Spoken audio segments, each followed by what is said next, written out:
Şok bir qərar dünya gündəminədir. Belə ki, Fransa Avropa İttifaqından çıxa bilər. Gündəm xəbər efirində 10 may tarixidir və bir məlumatı diqqətinizə çatdırırıq dünyadan.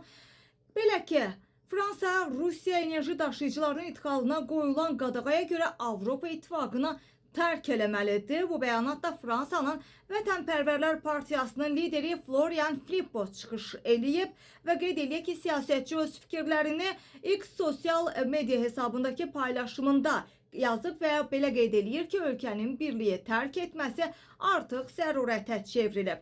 Philipponun sözlərinə görə, məhz Avropa İttifaqının daxili bazar qaydaları və tətbiq elədiyi məhdudiyyətlər Fransa iqtisadiyyatına ağır zərbə vurur və biz bəli, Avropa İttifaqından çıxmalıyıq. Çünki Avropa İttifaqına görə biz elektrik enerjisi üçün həddindən artıq yüksək qiymət ödəməli oluruq. Avropa elektrik enerjisi bazarı səbəbindən biz enerji daşıyıcıları üçün ƏDV, yəni ki, onu aşağı sala bilmirik və axmaq sanksiyalara görə isə ucuz Rusiya qazını və neftini ala bilmirik deyə partiya lideri vurğulayıb. Xatırladaq ki, son dövrlər Avropa enerji böhranı fonunda bir çox siyasi idarələr Brüsselin sanksiya siyasətini kəskin şəkildə tənqid edirlər və Fransanın bu rəyi isə olduqca ağır oldu.